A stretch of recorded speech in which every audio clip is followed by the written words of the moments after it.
Hello, my name is Burke Bear, and I'm 11 years old. I came here today to talk about what's wrong with our food system. First of all, I would like to say that I'm really amazed at how easily kids are led to believe all the marketing and advertising on TV, at public schools, and pretty much everywhere else you look. It seems to me like corporations are always trying to get kids, like me, to get their parents to buy stuff that really isn't good for us or the planet. Little kids especially are attracted by colorful packaging and plastic toys. I must admit, I used to be one of them. I also used to think that all of our food came from these happy little farms where pigs rolled in mud and cows grazed on grass all day. What I discovered was this is not true. I began to look into this stuff on the internet, in books, and in documentary films, in my travels with my family. I discovered the dark side of the industrialized food system.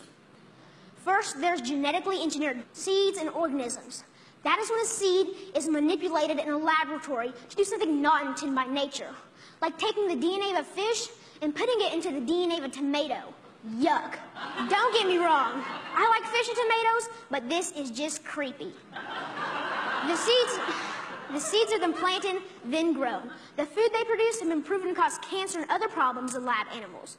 And people have been eating food produced this way since the 1990s, and most folks don't even know they exist. Did you know rats that genetically engineered corn had developed signs of liver and kidney toxicity?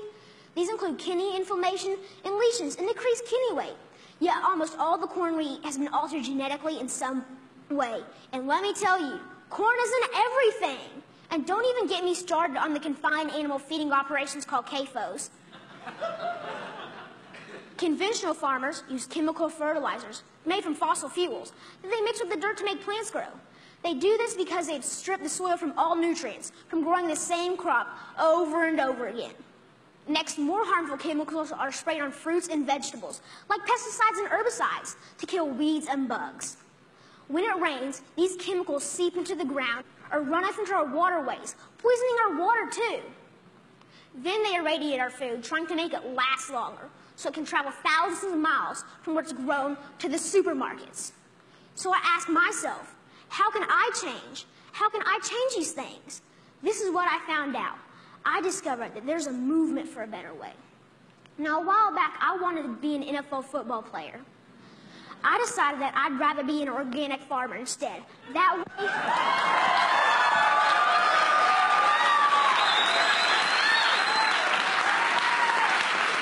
Thank you. And that way, I can have a greater impact on the world. This man, Joel Salatin, they call him a lunatic farmer because he grows against the system. Since I'm homeschooled, I went to go hear him speak one day. This man, this lunatic farmer, doesn't use any pesticides, herbicides, or genetically modified seeds. And so for that, he's called crazy by the system.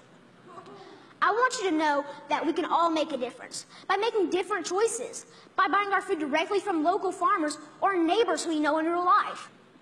Some people say organic or local food is more expensive, but is it really? With all these things I've been learning about the food system, it seems to me that we can either pay the farmer or we can pay the hospital. I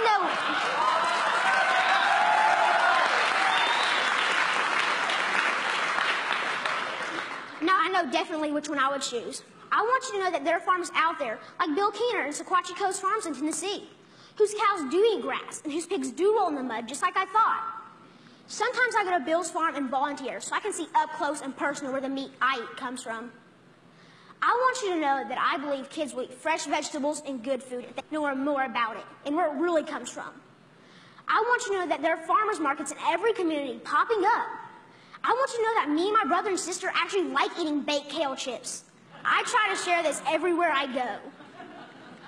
Not too long ago, my uncle said that he offered my 6-year-old cousin cereal. He asked if he wanted organic toasted O's or the sugar-coated flakes. You know, the one with the big striped cartoon carrots on the front. My little cousin told his dad that he would rather have the organic toasted O cereal because Burke said he shouldn't eat sparkly cereal. And that, my friends, is how we can make a difference, one kid at a time. So next time you're at the grocery store, think local. Choose organic, know your farm, and know your food. Thank you.